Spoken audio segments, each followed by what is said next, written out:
నమస్కారం ఫ్రెండ్స్. మన తెలంగాణలో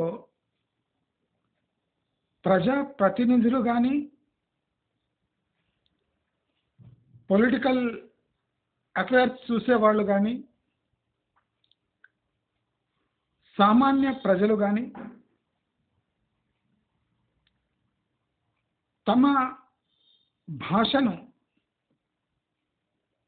కాస్త మెరుగుపరుచుకుంటే చాలా మంచిది. నేను ఈ విషయం చెప్తున్నాను అంటే హాస్యాస్పదంగా ఉండొచ్చు, కానీ మన రాష్ట్రంలో విషయాన్ని బట్టి స్పందించే తీరు చాలా దుర్మార్గంగా, నీచంగా, వికృతంగా ఉంది. రాజకీయ చైతన్యం, సామాజిక స్పృహ, విప్లవాత్మకమైన ఆలోచనలు ఉన్న ఈ పోరాట గడ్డపై అంతే అమాయకత్వం, అంతే మోసపోయే తత్వం, విచిత్రమైన భరోసా,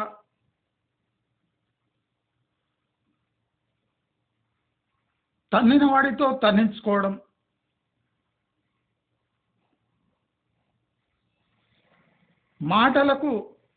మాటల గారడీకు బలైపోవడం, ఇదంతా తెలంగాణకు అలవాటైపోయినట్టుంది. రీసెంట్గా తీన్మార్ మల్లన్న చేసిన వ్యాఖ్యలు చాలా హాస్యాస్పదంగా ఉన్నాయి. తీన్మార్ మల్లన్న తీరు అటు రాజకీయాలకు, ఇటు మీడియాకు, అటు సోషల్ మీడియాకు తలవంపులు తెచ్చిపెడుతున్నాయి అనిపిస్తుంది. మల్లన్న తన ఎదుగుదలను కాస్త సవరించుకోవాలి.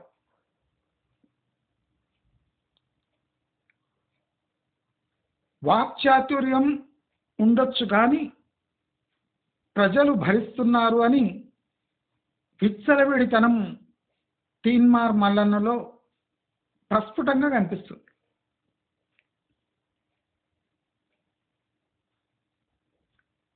రాజకీయాల్లో ఆత్మహత్యలు ఉంటాయి, కానీ ఆత్మహత్యలు చేసుకునే అంత నైతిక విలువలు లేకుంటే ఇలాంటి ప్రజాప్రతినిధులు ప్రమాదకరంగా మారుతారు.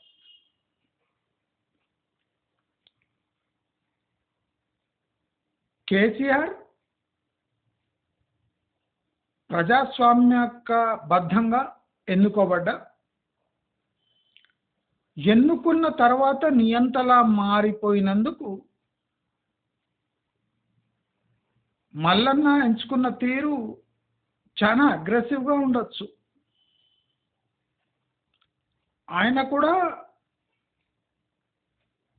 కేసీఆర్ దిగిపోవడంలో సింహభాగం పాత్ర పోషించుండొచ్చు, కానీ రాజకీయాల్లో ఆఖరి నిమిషంలో క్రెడిట్ మీకు దక్కొచ్చు, లేదా ఎలాంటి ఎఫర్ట్ పెట్టకుండా ప్రతిపక్షమైన ఏ పార్టీకైనా దక్కొచ్చు. అయితే తీన్మార్ మల్లన్న ఒక హాస్యాస్పదమైన వ్యాఖ్య చేశాడు. అదేమంటే, బీసీ సర్వే తెలంగాణ ప్రభుత్వము చేపట్టిన బీసీ సర్వేపై ఉత్సపోసి నిప్పండించండి అని చెప్పాడు. అసలు మనం మాట్లాడేటప్పుడు కొద్దిగా లాజికల్గా సైంటిఫిక్గా కూడా మాట్లాడాలి. దయచేసి అందరూ మల్లన్న మాటలు నమ్మేవాళ్ళు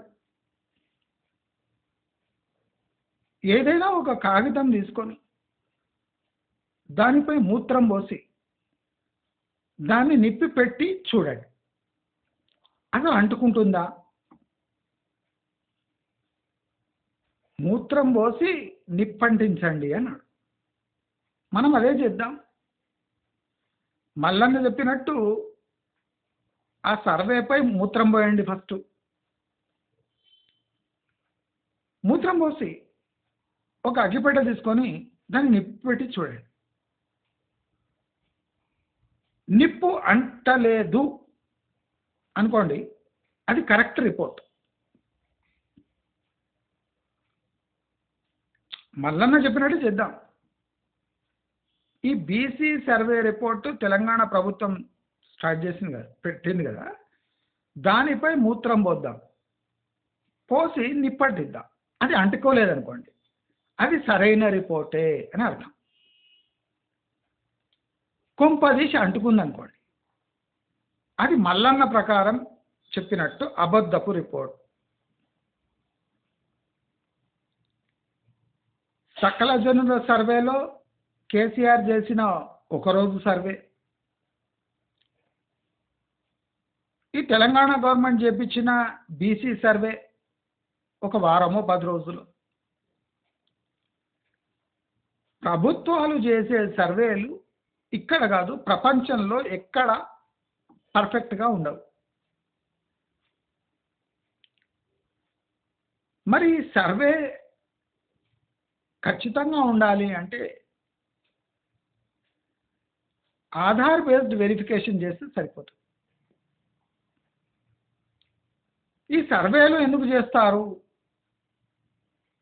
అంటే ప్రజల్లో మేము ఫలానా వర్గానికి ఏమో చేయబోతున్నాము అని చూపించడానికి మాత్రమే. ఆధార్ కార్డు తీసుకొని కాస్ట్ అన్నీ తీసేస్తే ఆటోమేటిక్ వితిన్ 2-3 డేస్లో రిపోర్ట్ వచ్చేస్తుంది. దానికి మళ్ళీ సర్వే చేసే అవసరం లేదు. ఇప్పుడే రిపోర్ట్ వచ్చింది, దానికి ఇంచుమించు అదే ఒక ±1 or 2% అక్కడిక్కడ సర్వే వచ్చేస్తుంది. అంటే ప్రభుత్వాలు ఏం చెప్పాలనుకుంటున్నాయంటే మేము pro BC, pro SC ST, pro ఈ కులం, ప్రో ఆ కులం, అత్యధిక జనాభా ఉన్న కులం వైపే మేము. ఎప్పుడైనా అసలు బ్రాహ్మణ కులం ఏ స్థాయిలో ఉంది అని ఏదైనా సర్వే చేయించారు? లేదా బ్రాహ్మణ సంఘాలు, మన ప్రభుత్వం నియమించిన బ్రాహ్మణ ఐక్య వేదికలు ఉన్నాయి కదా, వాళ్ళు ఎప్పుడైనా బ్రాహ్మణ పాపులేషన్ సర్వే చేయించారు? వాళ్ళ స్థితిగతులు, వాళ్ళకి ఏమైనా రిజర్వేషన్ కావాలన్నా?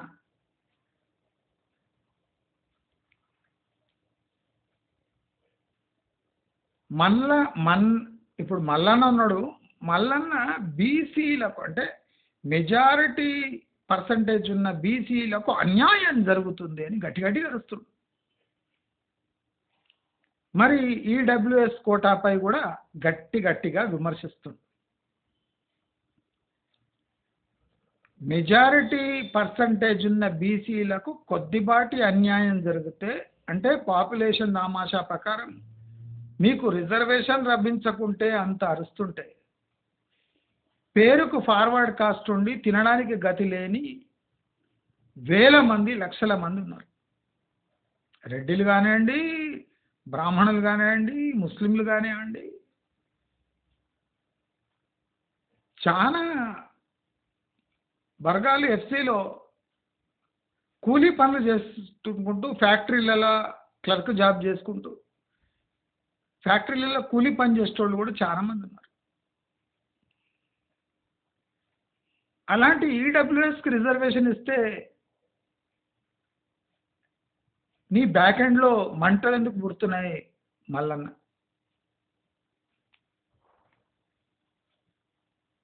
ఇప్పుడు మల్లన్న మాటలకు ఆయనకున్న ప్రజాబలం. ప్రజాబలం అంటే ఓటు హక్కు. ప్రజాబలం అంటే ఆయన పోగానే లైకులు సర్వేలల్లా పర్సంటేజ్లు కాదు. ఆయన ఫలాని చోట నిలబడితే ఆయనకు దక్కే ఓటుల శాతము, దాన్నే ప్రజాబలం అంటారు. మళ్ళనేమంటాడు, నా దగ్గర అన్ని డబ్బులు లేవు, అందుకోసం ప్రజాబలం లేదు. సాకులు ఎన్నైనా చెప్పచ్చు. ఇప్పుడు నువ్వు రాజ్యసభలో ఎలక్ట్ అయినట్టు నువ్వు ఎమ్మెల్సీగా ఎలక్ట్ అయినావు. మరి రాజ్యసభలో ఉండే హుందాతనం నీకు ఉండాలి కదా. అంటే ఎమ్మెల్సీ లెజిస్లేటివ్ కౌన్సిల్లో మెంబర్స్ యొక్క హుందాతనం నీకు ఉండాలి కదా అంటున్నా. నేను అదే చెప్పే. శునకాన్ని తెచ్చి సింహాసనం మీద కూర్చోబెడితే అది అక్కడనే మూత్రం పోస్తుంది, అక్కడే ఎరుగుతుంది. మల్లన్నను నేను శునకాంతో పోలుస్తున్నానా అంటే దాదాపుగా బీసీలే అంటారు. వాడిని ఆ సింహాసనం మీద ఎందుకు కూర్చోబెట్టిండ్రు? వాడు లాయక్ లేడు, అమ్ముడు పోయిండు. ఏ పార్టీ నిన్ను ఎమ్మెల్సీ చేసిందో అదే పార్టీ ముఖ్యమంత్రి, ఆఖరి ముఖ్యమంత్రి అని చెప్పే దౌర్భాగ్యపు స్థితికి నీవు దిగినావంటే అసలు ఎప్పుడు అంటుంటాడు, సిగ్గుంటే దిగిపోవచ్చు. నీకు సిగ్గుంటే దిగిపో. ఇది బీసీల పిలుపు కాదు, ఫార్వర్డ్ కాస్ట్ పిలుపు. బీసీలను బద్నాం చేయడానికే నువ్వు ఆ అవతారం ఎత్తినట్టు నువ్వు. ఇప్పుడు మల్లన్న చెప్పినట్టు మూత్రం పోసి తగిలెడితే ఆ రిపోర్ట్ తగలెడదు. ఎందుకంటే మూత్రంలో నీళ్ల శాతం ఎక్కువ ఉంటుంది. బహుశా మల్లన్న మూత్రం పోస్తే అది అంటుకొని ఉండొచ్చు, నీళ్లు తప్ప. ఆయన మందు బాటళ్ళు పట్టించి అదే రాత్రి ఊగుకుంటూ ఆ రిపోర్ట్పై మూత్రం పోసి తగిలెడితే బహుశా ఆల్కహాల్ పర్సంటేజ్ బాగా ఎక్కువైతే అంటుకొని ఉండవచ్చు. కానీ సాధారణ మందిని, సాధారణ జనాలను ఈ రిపోర్ట్ని నమ్మకండి, దీనిపై మూత్రం పోసి తగలెట్టండి అంటే మన బాడీలో మూత్రం అయిపోతుంది, కానీ మనకు కరెక్ట్ రిపోర్టు జన్మలో రాదు. వచ్చిన రిపోర్ట్ని ఇంప్లిమెంట్ చేస్తే సరిపోయే అనుకోకుండా వచ్చిన రిపోర్ట్పై మళ్ళీ మళ్ళీ మూత్రం పోసి తగలెట్టి, మళ్ళీ మూత్రం పోసి తగలెట్టి, అటు రిపోర్టు తగలెడదు, నీ మూత్రము బయటపడిపోతుంది, అంటే నీ మూత్రం స్థాయి తగ్గిపోతుంది, అటు అగ్గిపట్టెలు వేస్తాయి. మనం ఎప్పుడు రాజ్యాధికారం ఒక వర్గానికి చెందకూడదు అని చాలా ఏళ్ల నుంచి ప్రయత్నం జరుగుతుంది. అది నిజమే అని మల్లన్న ప్రూవ్ చేశాడు. రాజ్యాధికారం వీళ్ళ చేతిలో పోతే దాన్ని మిస్యూజ్ చేస్తారు. ఇప్పుడు మల్లన్న బెస్ట్ ఎగ్జాంపుల్. ఏదో రాక ఎమ్మెల్సీ పోస్ట్ వస్తే దానికి న్యాయం చేయకుండా రాజ్యాంగాన్ని, తన పార్టీని బజార్ పాలు చేసి, అంటే పెరిగిన గ్రాఫ్ని తన చేతులతోనే తుంచేసే ఎదవ పని ఈ వర్గం వాళ్ళే చేయగలరు. ఇప్పుడు ఫార్వర్డ్ కాస్ట్ వాళ్ళు పవర్ వస్తే దాన్ని ఇంటెలిజెంట్గా నిలబెట్టుకుంటారు. అక్కడ కృష్ణయ్య రిజైన్ చేసి వచ్చిండు ఆంధ్రప్రదేశ్ నుంచి. ఏం బీక్తున్నాడు ఇక్కడ వచ్చి? ఆ క్రెడిట్ మొత్తం మల్లన్న కొట్టేసిండు. కృష్ణయ్య ఏం కొట్టిండు? ఏం లేదు కృష్ణయ్య చేతిలో. ఇప్పుడు నిరుద్యోగి, బీసీ నిరుద్యోగి, వయస్సు దాటిన బీసీ నిరుద్యోగి కృష్ణయ్య. బాగా వయసులో ఉండి బలుపెక్కి మదమెక్కిన బీసీ మల్లన్న. హెలికాప్టర్లో దిగితే రాజకీయంగా బాగా ఎదిగిండు అనుకుంటారేమో అని అనుకుంటున్నాడు. హెలికాప్టర్లు దిగితే ఎవడు సొమ్ము వేసుకొని తిరుగుతున్నావు మల్లన్న అని ప్రశ్నలు ఎక్కువ వచ్చినాయి. కానీ ఒక బీసీ బిడ్డ హెలికాప్టర్లో దిగిడని ఎవడు అనుకోలేదు. బీసీలే అనుకోలే, మెజారిటీ బీసీలే అనుకోలే. మరి అంటే ఒక బీసీ నాయకుడు అంటే నీలో క్వాలిటీస్ బీసీల యావరేజ్ బీసీ లెక్కన ఎక్కువ ఉండాలి, మర్యాద యావరేజ్ బీసీ లెక్కన ఎక్కువ ఉండాలి, యాస యావరేజ్ బీసీ లెక్కన బాగుండాలి. కానీ నీవు ఆ రిపోర్ట్ పై మూత్రం పోసి తగలెట్టండి అనేది అన్సైంటిఫిక్, అది జరగని పని. నువ్వు మూత్రం పోయొచ్చు కానీ అంటించలేవు.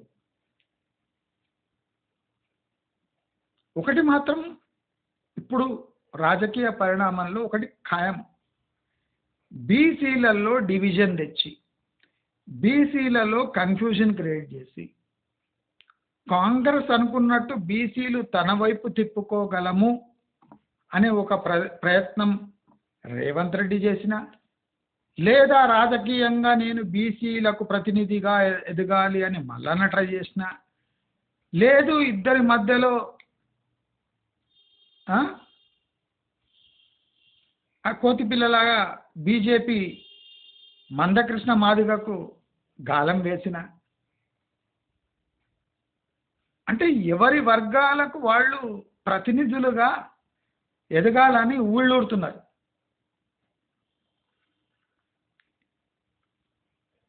ఒక భాష ఒక ఇష్యూని నీరు గార్చగలదు, మంట రేగించగలదు, ఒక ఊపు దేగలదు. కేసీఆర్ భాష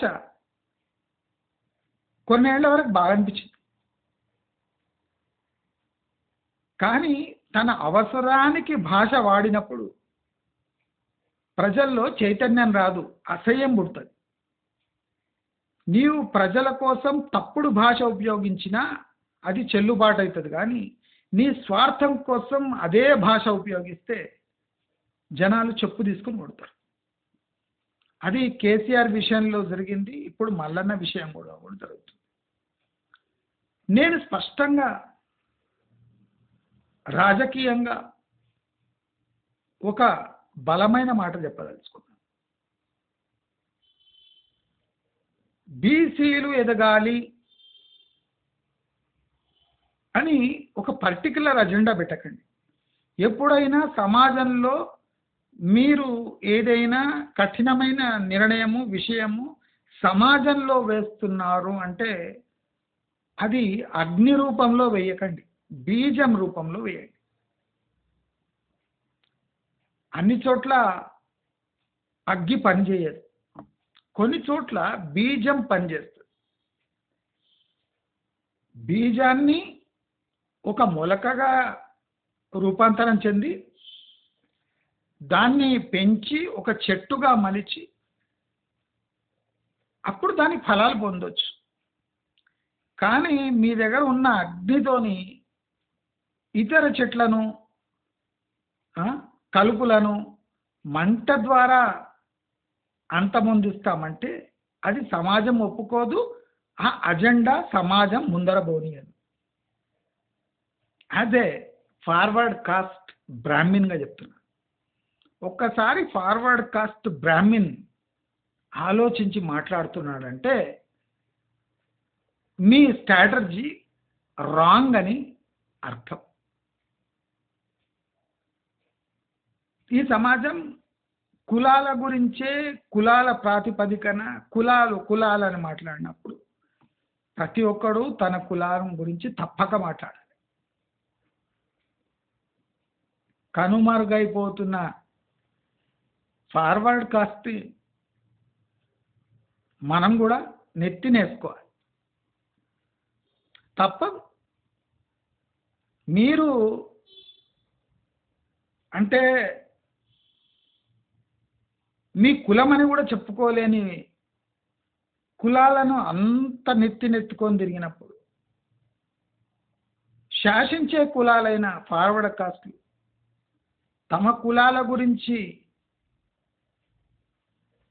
భయంతో మర్చిపోవడం, నిర్లక్ష్యం చేయడం, తల్లి చెంపన ఒక లెంపకాయ కొట్టినట్టే. కనుక ప్రతి ఫార్వర్డ్ కాస్ట్ వ్యక్తి తన కులం గురించి తప్పక మాట్లాడాలి. ఎందుకంటే మల్లన్న లాంటి వ్యక్తులు సమాజంలో బాగా శాతం పెరిగిపోతే ఈ ఇల్లాజికల్ అన్సైంటిఫిక్ మూత్రాలు పోసి తగలెట్టే ప్రిన్సిపల్స్ బాగా ఎక్కువైపోతాయి సమాజంలో. కనుక మనం సమాజాన్ని శాసించినం దుర్మార్గాలకు ఒడిగట్టినామని వీళ్ళంతా చెప్తుంటారు కదా. మరి మనం సమాజాన్ని ఎట్లా శాసించవచ్చో దుర్మార్గాలు చేసినాము, అలాగే సమాజాలను పాలించే బాధ్యత కూడా మనదే, ఫార్వర్డ్ కాస్ట్ వాళ్ళది. కనుక బీసీలకు ఫార్వర్డ్ కాస్ట్ వాళ్ళే దిక్సూచిగా మారాలి. ఎందుకంటే బీసీలకు మూత్రం పోసి తగలెట్టడం అంటే చాలా ఇంట్రెస్టింగ్ అనిపించింది. ఏం దిక్కిండ్రా ఆవిడ, మూత్రం పోసి తగలబెట్టమన్నాడు. కానీ ఆ సన్నాసికి తెలియదు మీ టాప్ లీడర్ ఇల్లాజికల్గా, అంటే మీరు ఆ రిపోర్ట్ని ఏం బీకలేరు అని చెప్తున్నాడు. మూత్రం పోసి తగలెట్టడం అంటే ఎన్నటికీ ఆ రిపోర్ట్ని మీరు ఏం చేయలేరు అని అర్థం.